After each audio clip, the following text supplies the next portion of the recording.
أشهد أن لا إله إلا الله وحده لا شريك له وأشهد أن محمدا عبده ورسوله أما بعد فأعوذ بالله من الشيطان الرجيم بسم الله الرحمن الرحيم الحمد لله رب العالمين الرحمن الرحيم مالك يوم الدين إياك نعبد وإياك نستعين اهدنا الصراط المستقيم صراط الذين أنعمت عليهم غير المغضوب عليهم ولا الضالين. Hazrat Amirul Muminin Mwenyezi Mungu amsaidie sana anasema, leo nitaeleza matukio machache ya maisha na sera ya Hatmasihe Maud alaihissalatu wassalam, mtumishi mkweli wa mtume mtukufu sallallahu alaihi wasallam, ya kufuata ukweli kwenye kila hali, na kuhusiana na hilo namna alivyowapatia maadui zake na wapinzani wake changamoto. Kwanza kabisa, adui wake mkubwa Muhammad Hussein wa Batala, ambaye alikuwa ameleta tuhuma na shutma zidi yake kwamba yeye ni kafiri na mwongo. Juu ya shutma yake hiyo, Hatmasihe Maud alaihissalatu wassalam alikuwa amempatia jibu ambalo nitaweka mbele yenu. Ni jibu lililo wazi na bayana na ni changamoto kwamba mtu akiona kwa jicho la adili basi hawezi kupata yakini juu ya shutuma hizi, lakini mtu akifunga macho na akiweka pazia juu ya macho yake basi hawezi kuona mwanga. Na hiyo ndiyo hali ya mashekh wa zama hizi. Safari moja Muhammad Hussein wa Batala alimwandika Hatmasihe Maud barua, na ndani yake alieleza kwamba Hatmasihe Maud ni adui wa dini ya Kiislam, ni kafiri na ni mwongo, nauzubillah. Hatmasihe Maud alimwindikia Maulvi Saheb barua na aliandika kwamba kama wewe ukiwa na nia njema ya kutafuta haki, ukiona maisha yangu, basi jambo hili linaweza kufunguka kwako kwa hoja imara kwamba Mwenyezi Mungu daima ameendelea kunisalimisha na unajisi wa uongo. Hadi saa nyingine katika mahakama ya kizungu, uhai wangu na heshima yangu ilitiwa hatarini, na mawakili wote walinipatia ushauri wa kusema uongo. Wote walisema kwamba ukisema uongo ndipo utafaulu, lakini kwa taufiki ya Allah jalla shano, mimi kwa ajili ya ukweli sikujali uhai wangu na heshima yangu. Na mara nyingi katika kesi za mali mimi nilivumilia hasara kubwa kubwa kwa ajili ya ukweli, na mara nyingi kwa sababu ya hofu ya Mwenyezi Mungu nilitoa ushahidi zidi ya baba yangu na ndugu yangu na sikuacha ukweli. Anasema kwamba kwenye kijiji hiki cha Kadian na Batala sehemu kubwa ya umri wangu imepita, na nani awezaye kuthibitisha kwamba uongo uwe umetoka kutoka mdomo wangu? Sasa tangu mwanzo katika maswala ya wanadamu sikusema uongo, na mara nyingi nikatanguliza ukweli juu ya uhai wangu na mali yangu. Sasa kwa nini nitasema uongo juu ya Mwenyezi Mungu? batalu saheb katika barua yake alikuwa ameandika kwamba kusema uongo na kuwadanganya watu kumekuwa sifa yako ya lazima kana kwamba imekuwa sehemu ya asili yako. Mungu apishe mbali, lakini jambo la uhakika ni hili kwamba huo ulikuwa ni uongo ulio wazi na bayana wa mauli saheb na uzushi wake, na ilikuwa tuhuma ambayo yeye hakuwa na hoja yake, dalili yake.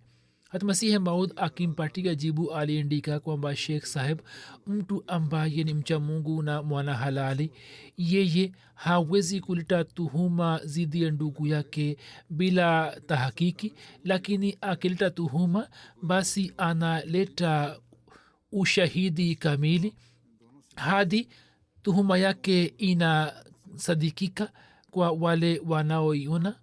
hivyo kama wewe una sifa hizi mbili, basi nakupa kiapo cha mungu mwenye kudra na jalali, dhati ambaye mtu akitoa kiapo chake hata mtume sasam alikuwa anampatia jibu kwa uangalizi mkubwa, kwamba wewe uthibitishe tuhuma hiyo katika dhati yako. moja, kwamba mimi ni adui wa dini ya islam na kafiri, na pili, tabia yangu ni kusema uongo.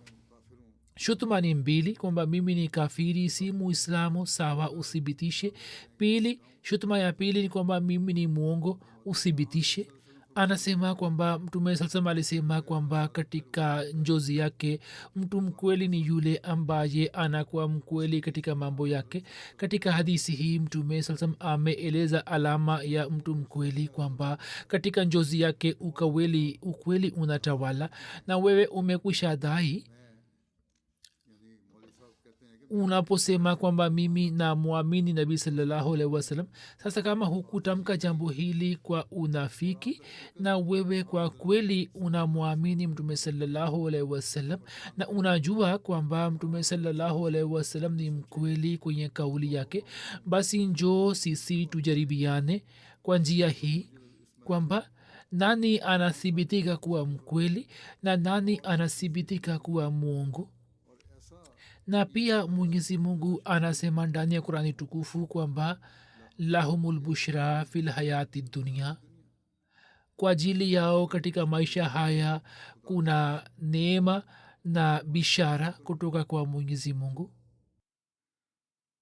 yani hii ni alama makhsus ya waumini kwamba ndoto zao zinakuwa kweli zaidi kuliko vingine, na umekusha dai kwamba mimi naiamini kurani tukufu.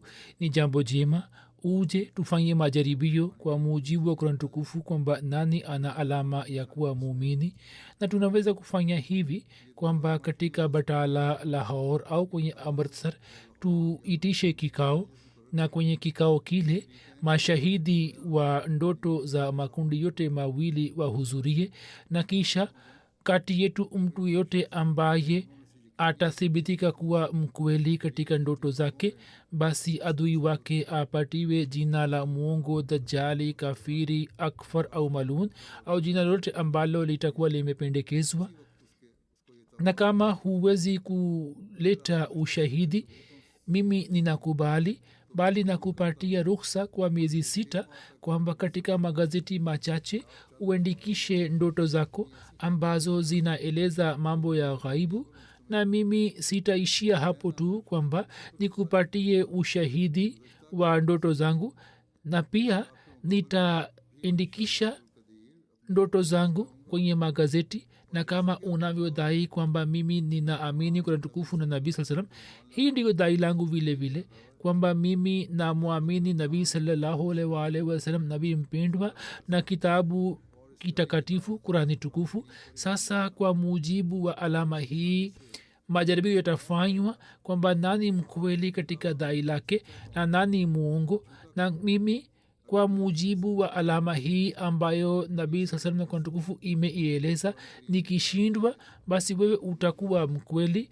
na mimi sawa na kauli yako nitakuwa kafiri, dajali, nisiye na imani, shetani, muongo na mzushi. na katika hali hiyo zana zako zote zitakuwa sahihi. zana mbaya ambazo umejenga zidi yangu, wewe utakuwa mkweli katika zana zako. kana kwamba mimi niliwadanganya watu katika barahini ahmadia na nikaala hela yao na juu ya ahadi ya kukubaliwa kwa dua nilikula mali za watu na niliishi maisha katika kula mali haramu. Lakini ikiwa kwa mujibu wa neema hii ya mwenyezi mungu ambayo inapatikana kwa waumini na wakweli akinithibitisha kuwa mkweli, basi niambie kwamba je utakuwa tayari kupokea adhabu hii au wakati ule pia utakimbia? Hiyo ni changamoto. Wewe umeniuzi sana, umenisumbua, niliendelea kusubiri, lakini wewe hukupata hofu ya mungu ambaye anajua undani wako. Huyu alikuwa ameniambia kuhusu wewe na kuhusu watu ambao wana mawazo kama wewe kwamba inni muhinun man arada ihanataka, yani mimi nitamzalilisha ambaye atafanya mpango wa kukuzalilisha wewe. Hivyo muyakini kwa yakini muelewe kwamba sasa muda huu umewadia, kwamba mwenyezi mungu atathibitisha kwamba wewe ni mwongo katika tuhuma hizi na majuto na madhila ambayo watu waongo na wazushi wanakabiliana nayo. mwenyezi mungu atakupatia yote. wewe unadai kwamba mimi ninaiamini kurani tukufu na nabii sallallahu alaihi wasallam. kama wewe ni mkweli katika kauli yako hiyo, basi uje katika medani ili kufanya majaribio, ili mungu alete hukumu baina yangu na baina yako, na yule aliye mwongo na dajali uongo wake ubaini. na kutoka kwa moyo wangu jambo hili linatoka kwa ajili ya kuisaidia haki, na mimi siwezi kulizuia, kwani halitokani na nafsi yangu bali limetoka kutoka kwa mungu. nalo ni hili kwamba tangu uliponitaja kuwa kafiri na ulisema kwamba kusema uongo ni sehemu ya asili yangu, sasa mimi nakupa kiapo cha mungu kwamba wewe uje kushindana nami ili tuone kwamba kwa mujibu wa Qur'an tukufu na kauli za nabii ni nani anayethibitika kuwa mwongo, dajjali na kafiri. katika silsila hii hatmasihi maud alimwambia kwamba pamoja na hayo kuna jambo jingine ambalo linaweza kuwa njia ya kuwajaribia wa kweli, jambo ambalo mungu mwenyewe analileta. nalo ni hili kwamba saa nyingine mtu anakabiliana na balaa fulani, wakati ule haoni mafanikio wala ufaulu isipokuwa kusema uongo. ndipo anajaribiwa kwamba katika asili yake kuna ukweli au ni uongo. molseb alikuwa amemwindikia kwamba katika asili yako kuna uongo tu. masimu alisema kwamba wakati wa majaribio inathibitika kwamba mtu ni mkweli au ni mwongo, na katika muda huo je ukweli unatoka mdomoni mwake au kwa ajili ya uhai na heshima na mali yake anaanza kutamka uongo. mifano ya namna hii imepatikana katika maisha yangu ambayo kueleza yote ni kama kurefusha mada, lakini nitaweka mbele yako mifano mitatu, na kama wewe pia umekabiliana na mifano ya namna hii, basi nakupa kiapo cha mungu kwamba wewe uchapishe pamoja na ushahidi ili isibitike kwamba dai lako si dai tupu, bali katika mtihani na mabalaa pia hukuacha ukweli na hukusema uongo. wewe umedai, basi uje kushindana nami. na kisha masihi maud ameeleza mifano yake mitatu. namba 1, anasema kwamba tukio la kwanza ni kwamba baada ya kifo cha baba yangu mirza azam beg sahib lahori alijenga kesi moja zidi yangu na zidi ya ndugu yangu marehemu mirza ghulam kadir kuhusu umiliki wa Qadian katika mahakama ya wilaya, na nilikuwa najua kwamba washiriki hawa hawahusiki na umiliki huu, kwani umiliki huu ulikuwa umekwisha katika zama ya Makala Singa, na baba yangu alikuwa amefuatilia mwenyewe kesi zote na alikuwa ametumia hela takriban 8,000 na washiriki wale walikuwa hawakuchangia hata pesa moja. hivyo kuhusu kesi hizi nilipofanya dua kwa ajili ya ushindi nikapata ufunuo kwamba ujibu kula duaeka illa fi shurakaeka, yani nitakubali kila dua yako lakini si kuhusu washiriki wako. dua hii unayofanya haitakubaliwa.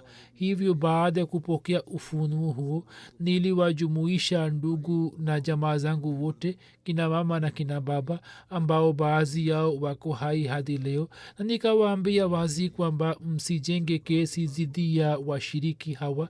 Hayo ni kinyume cha matakwa ya Allah. Mungu hataki kwamba sisi tujenge kesi zidi yao, lakini wao hawakukubali na mwishowe walishindwa. Lakini mimi nilivumilia hasara ya hela, lakini mwenyezi mungu alikuwa amenizuia, hivyo sikufuatilia kesi. Na wote hawa ambao ni maadui zangu ni mashahidi. Mimi sikufuatilia kesi ile, na kwa kuwa mambo yote ya kifamilia yalikuwa mkononi mwa ndugu yangu, hivyo mimi nilimfahamisha mara kwa mara, lakini huyu hakukubali na mwishowe alipata hasara na akashindwa kesi. Mfano wa pili aliotoa ni kwamba miaka 15 au 16 itakuwa imepita au zaidi yake, ajizi huyu yani mimi niliandika makala moja katika kuitetea islam zidi ya maaria, na nilipeleka kwa ajili ya uchapishaji katika kiwanda cha mkristo ambaye alikuwa anaitwa rulia ram, na pia alikuwa wakili, alikuwa anaishi amritsar, na gazeti moja pia alikuwa analichapisha. Nikamtumia, na katika paketi ile niliweka barua moja, na katika barua ile nilikuwa nimeandika maneno mbalimbali kuhusu mada ile na makala ile, na mimi niliweka ndani yake. Lakini mpinzani huyo mkristo kwa sababu ya dini alipata hasira na akapata nafasi ya kunishambulia. Kuweka barua katika paketi ilikuwa ni kosa na mimi sikujua habari yake, lakini katika adhabu ya kosa hili sawa na kanuni ya posta kuna faini 500 au ni kutiwa ndani kwa miezi 6. Hivyo mtu huyo alienda kuzungumza na maafisa wa posta na wao walijenga kesi zidi yangu. Mungu akaniambia katika ruya kwamba ruli ram amenitumia nyoka moja na ili nyoka aninate, lakini mimi nimeikanga misili ya samaki na nimemrudishia. Nilikuwa najua kwamba humo kuna ishara kwamba mimi nitapata wokovu. Mimi niliitwa katika mahakama na mawakili ambao niliomba ushauri wote walinipa ushauri kwamba huna nafasi isipokuwa kusema uongo tu. Walinipatia ushauri huu kwamba wewe useme kwamba mimi sikuweka barua kwenye paketi, Ruli Ram atakuwa ameweka mwenyewe, na pia waliniambia kwamba ukifanya hivyo basi hukumu itatolewa juu ya ushahidi, na kwa kupatia jaji mashahidi 2 4 waongo utapata wokovu, la sivyo huna sura ya kujisalimisha. Lakini mimi niliwapa majibu kwamba mimi sitaacha ukweli katika hali yoyote, kitakachotokea kitokee, mimi nitaona tu, lakini sitasema uongo. Ndipo siku ile ile au siku ijayo nilipelekwa katika mahakama ya mzungu, na afisa wa idara ya posta alihudhuria zidi yangu. Wakati yule hakimu wa mahakama aliandika kwa mkono wake na aliniuliza kwamba je, wewe ulikuwa umeweka barua yako hii kwenye paketi na hii ni barua yako na paketi yako? Ndipo nikasema kwamba ndio, hii ni barua yangu na ni paketi yangu, na mimi nilikuwa nimeweka barua hii ndani ya paketi, lakini nia yangu haikuwa ya kuipatia serikali hasara ya uchumi. Sikuwa nia ya kuipatia serikali hasara kwamba mimi nisinunue tiketi, bali mimi niliona kwamba barua hii na makala hii ni kitu kimoja, na sikuandika jambo lote la kidhati ndani yake. Kwa kusikia kauli yangu, mwenyezi mungu aligeuza moyo wa mzungu huyo na zidi yangu, afisa wa idara ya posta alipiga kelele na akatoa hoja katika lugha ya kiingereza. Nilikuwa sielewi hoja zake, lakini nilikuwa naelewa kwamba kila baada ya hutuba yake hakimu jaji alikuwa anasema hapana hapana, na alikuwa anasitisha na batilisha mambo yake yote. Mwishowe afisa wa posta alipoeleza hoja zake zote, hakimu akaelekea upande wa kuandika hukumu na akaandika mstari moja au nusu na akasema kwamba haya unaweza kuondoka. Kwa kusikia hayo nikatoka nje ya chumba cha mahakama na nikamshukuru mwenyezi mungu, yani mwenyezi mungu ambaye alinijalia ushindi zidi ya mdai aliyekuwa mzungu, yani aliyekuwa afisa wa idara ya posta. Mungu alinijalia ushindi na nilikuwa najua kwamba wakati ule kwa baraka ya ukweli mwenyezi mungu alinipatia wokovu kutoka balaa hili. Nilikuwa nimeona ndoto kwamba mtu mmoja alijaribu kunyang'anya kofia yangu. Nikasema kwamba unataka kufanya nini? Ndipo akaiacha juu ya kichwa changu tu na akasema kwamba haina shida haina shida. Kisha mfano watatu anaotoa ni kwamba mwanangu Sultan Ahmad alijenga kesi zidi ya muhindu moja kwamba huyu amejenga nyumba katika uwanja wetu, na alidai kwamba nyumba yake ibomolewe. Na katika kesi ile lilikwepo jambo moja ambalo lilikuwa kinyume cha uhakika, na kwa mujibu wa ushahidi ule kesi ile ingetupuliwa mbali. Na katika hali hii ya kutupiliwa mbali Sultan Ahmad na mimi pia tungepata hasara.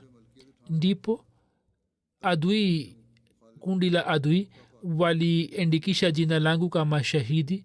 Walisema kwamba huyu ndiye tunamfanya kuwa shahidi, tutakubali atakachosema. Nilienda Batala na nilienda kuishi kwa Babu Fateh Din Saheb postmaster, na kesi ilikuwa kwa jaji moja muhindu ambaye jina lake silikumbuki, lakini alikuwa mlemavu wa miguu. Wakati ule wakili wa Sultan Ahmed alikuja kwangu na alisema kwamba sasa utaitwa ndani, utasema nini? Nikasema kwamba nitasema yale ambayo ni haki. Ndipo wakili alisema kwamba una haja gani ya kwenda mahakamani? Mimi naenda tu, huna haja ya kufuatilia kesi. Ukisema ukweli kesi itakwisha yenyewe. Alisema kwamba mimi naenda mahakamani na sisi tunaacha kesi hiyo. Hivyo mimi niliacha kesi ile kwa mikono yangu kwa ajili ya ukweli tu, na mimi nikatanguliza ukweli kwa ajili ya ridhaa ya mwenyezi mungu juu ya hasara ya mali, na sikujali hasara ya kimali. Nilitaka ridhaa ya mwenyezi mungu. Mifano hii miwili pia ina ushahidi. Shahidi wa tukio la kwanza ni Sheikh Ali Ahmad wakil Gurdaspur na Sardar Muhammad Hayat Khan Sahib CSI, na pia nakala ya kesi itakuwepo katika ofisi ya Gurdaspur. Na shahidi wa tukio la pili ni Babu Fateh Din na wakili mwenyewe ambaye si kumbuki jina lake, na yule mhakimu ambaye sasa amepata uhamisho kwenda Ludhiana. Miaka 7 itakuwa imepita juu ya kesi hii. Na pia nimekumbuka kuna shahidi mwingine wa kesi hii ambaye ni Nabi Baksh Patwari wa Batala. Sasa ewe Sheikh Saheb, kama wewe pia una mfano wa aina hiyo wa majaribio ambapo uliona kwamba uhai wako, mali yako na heshima yako itako imeharibika kwa ajili ya ukweli, na wewe hukuacha ukweli na hukujali mali wala uhai wako, basi kwa ajili ya mungu ulete tukio lako hili pamoja na hoja kamili. Waila nina itikadi hii kwamba mashekh wa zama hizi wana maongezi tu, waila wako tayari kuuza imani juu ya pesa moja, kwani nabii sallallahu alaihi wasallam amewataja mashekh wa zama ya mwisho kuwa viumbe wabaya.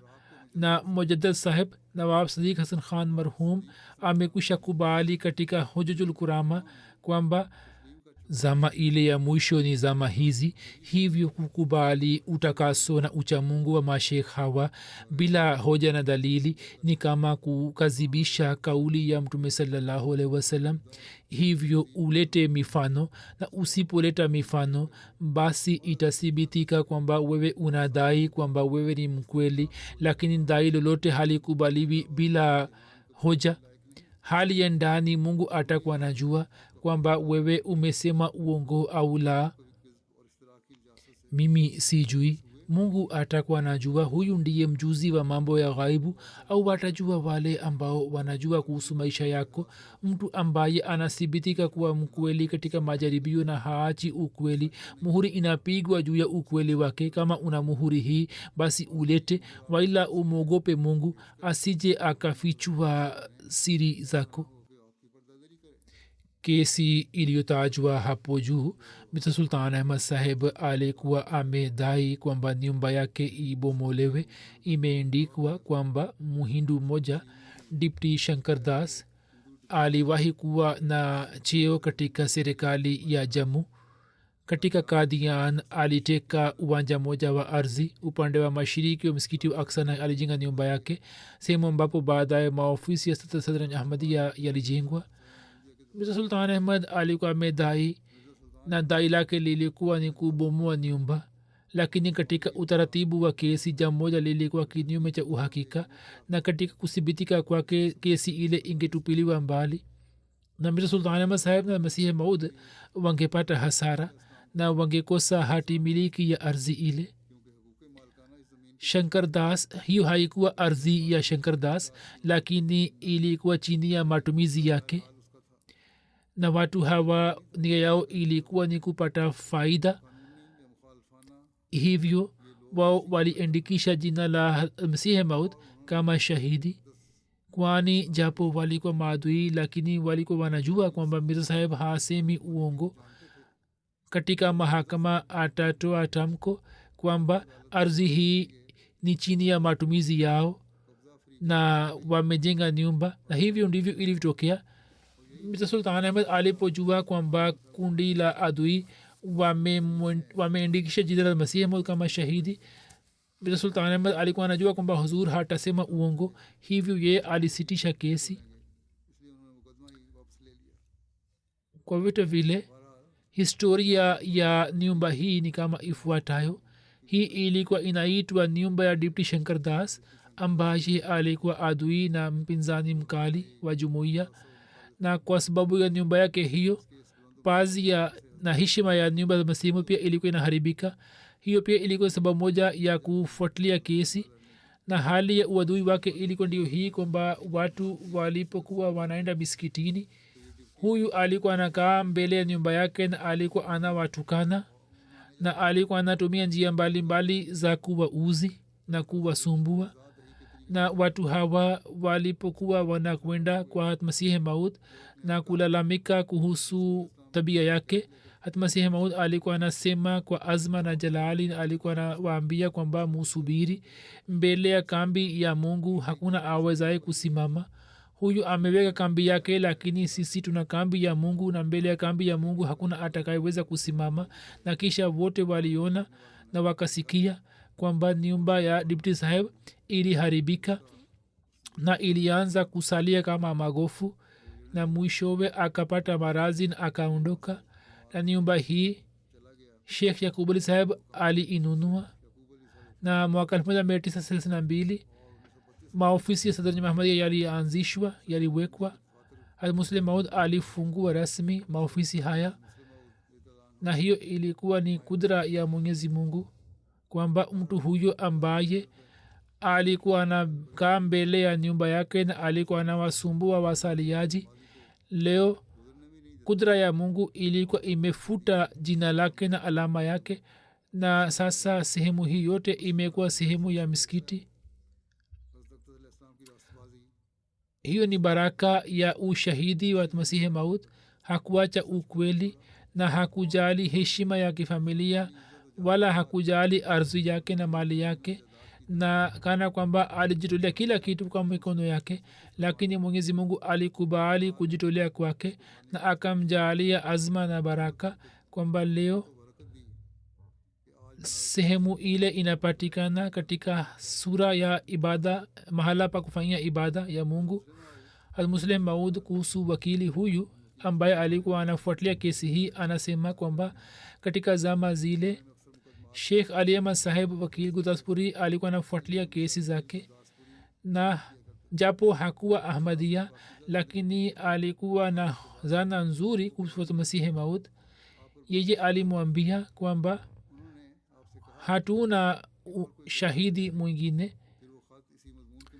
na barua hii ni kuhusu makala hii. anaeleza maelezo ya kesi ile ya posta. alisema kwamba hiyo ni sehemu ya tangazo. unaweza kusema kwamba nilikuwa nimepeleka tangazo tu, yani makala, na sikutuma barua, lakini masimu alisema kwamba hiyo haiwezi kutokea. hiyo ni kinyume cha ukweli. nilikuwa nimeweka barua ndani yake, japo ilikuwa ni sehemu ya makala lakini ilikuwa barua. hivi nitasema kwamba nilikuwa nimeweka barua. basi alipoitwa mahakamani na jaji akamuuliza kwamba wewe ulikuwa umeweka barua, alisema ndio.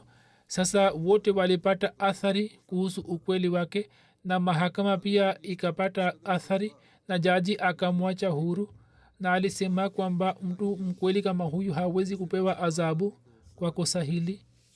akieleza habari ya kesi hiyo hiyo, shekh yakub sabir fani anaandika kwamba shekh ali ahmad saheb wakil aliniambia mwenyewe, na haya ni maelezo yake ambayo alimwambia shekh yakub sabir fani akimsimulia matukio ya kesi ile. alisema kwamba kesi hii kwa mara ya mwisho ilipelekwa na ililetwa katika mahakama ya mokame dina nagar, na mimi nilijaribu sana kumshawishi mir saheb kwamba yeye akatae, akisema kwamba huyu hakuweka barua katika bahasha ile, na katika rai yangu kulikuwa hakuna ushahidi zidi yake, na pia ushahidi wa lalarule ram ulikuwa haukuweza kukubaliwa kwa sababu ya hitilafu yake ya kidini. nilipokuwa na mshawishi mir saheb alikuwa nakataa. mimi nikajaribu kumfahamisha kwamba natija haitakuwa nzuri na familia yako itapata madoa ya kupata adhabu katika kesi hii, lakini masihi maud alisema kwamba hakukubali jambo langu, hakukubali ombi langu, na mimi kwa kufikiri kwamba kesi tukishindwa kesi basi nitapata mazwila, hivyo nikapata faida kutoka kwa hali ile iliyotokea. hata masihi aliposema kwamba mimi sitakataa na nitasema ukweli, wakili saba alisema kwamba mimi nilisema kwamba basi kama hukubali ushauri wangu mimi siwezi kufuatilia kesi yako. nilikuwa na fikra kwamba katika kesi adhabu itatolewa na shutma itakuja juu yao kwamba wao wamepata adhabu kwa sababu hawakufuata ushauri wa wakil saheb. wakil saheb pia alikuwa na yakini kwamba hatmasimu atapewa adhabu, na kama atapata adhabu watu watasema kwamba huyu alikuwa wakili wa namna gani ambaye hakuweza kufuatilia kesi yake vizuri. hivyo kwa sababu ya hofu ya mazila mimi sikuhudhuria mahakamani, lakini mimi nikashikwa na mshangao nilipoona kwamba kesi imetupiliwa mbali. na anasema kwamba wakati ule nilifikiri kwamba kama ningekuwa wakili wa kesi hii basi ningepata ufaulu na ushindi, lakini muda ulikuwa umepita. shekh ali ahmad saheb alikuwa anaeleza kuhusu sifa ya masihi maud ya ukweli, na uhusiano wake uliendelea na familia hii ya masihi maud tangu mwisho. hata masihi maud alikuwa anapokea ushauri wake kwenye kesi mbalimbali na alikuwa anamheshimu sana. Hazrat Sheikh Nur Ahmad Saheb anaeleza kwamba baba yangu na baba mkubwa waliniambia kwamba kijiji chetu kilikuwa chini ya uangalizi wa Mirza Saheb. Kwa muda huzur aliendelea kumsaidia baba yake katika mambo ya mahakama na alienda pamoja nasi mahakamani. Daima alikuwa anashika ukweli, hata kama kesi ingepata hasara kiasi gani, alikuwa haachi ukweli katika hali yoyote iwayo. Mia Alayar Saheb anasimulia kwamba safari moja huzur umri wake ulipokuwa miaka 25-30, baba yake alipata mzozo pamoja na wakulima wake juu ya swala la kukata miti. Hii ilikuwa nadharia ya baba yake kwamba sisi ni miliki wa ardhi, hivyo miti pia ni miliki yetu, na yeye alijenga kesi zidi ya wakulima na akampeleka huzur ili kufuatilia kesi Gurdaspur. Pamoja naye walikwepo mashahidi wawili. Huzur baada ya kuvuka mto alipofika kijiji cha Patnawala na akapumzika njiani, akaelekea kwa wenzake na akasema kwamba baba yangu amejenga kesi zidi ya watu hawa. Miti pia ni kama mavuno, watu hawa ni maskini, kama wamekata miti haina shida, na mimi siwezi kusema mahakamani kwamba miti ni miliki yetu. Tunaweza kuwa na sehemu ndani yake.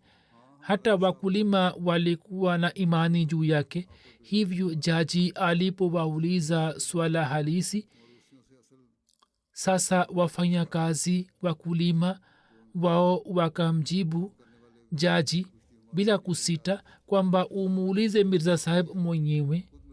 Wakulima hawa waliokuwepo wao walimwambia jaji kwamba umuulize Mirza Saheb, ushahidi wetu utakusaidiaje? Sisi tunajua kwamba Mirza Saheb hatasema uongo. Hivyo jaji akamuuliza huzur, na huzur alisema kwamba katika rai yangu miti ni kama mavuno, kama tuna sehemu katika mavuno, vivyo hivyo tuna sehemu katika miti na si miliki yetu. Hapo jaji akatoa hukumu katika haki ya wakulima. Huzur aliporejea Kadian, Mirza Ghulam Saheb akawauliza kwamba jaji ametoa hukumu gani. Huyo akasema kwamba nilikuwa nje, Mirza Saheb alienda ndani, umuulize yeye. Huzur akaitwa na baba yake. Huzur akamsimulia kisa na tukio nzima, na kwa kusikia tukio hiyo baba yake akakasirika juu yake. Nimeweka mbele yenu matukio machache kuhusu ukweli wa Masihi Maud. Ni tukio moja ambalo limekuwa ndefu. Sheikh alikuwa ameleta tuhuma zidi yake na huzur alieleza maelezo yake. Daima alitanguliza ukweli juu ya mambo yote, na kwa ajili yake daima amewasihi wafuasi wake ya kwamba musimame imara juu ya ukweli, bali imeandikwa katika masharti ya bayati vile vile kwamba sisi tutachukia uongo na tutasimama imara juu ya ukweli. Basi ni wajibu wetu kwamba sisi tushike sifa hii ya ukweli. Mwenyezi Mungu atujalie sote.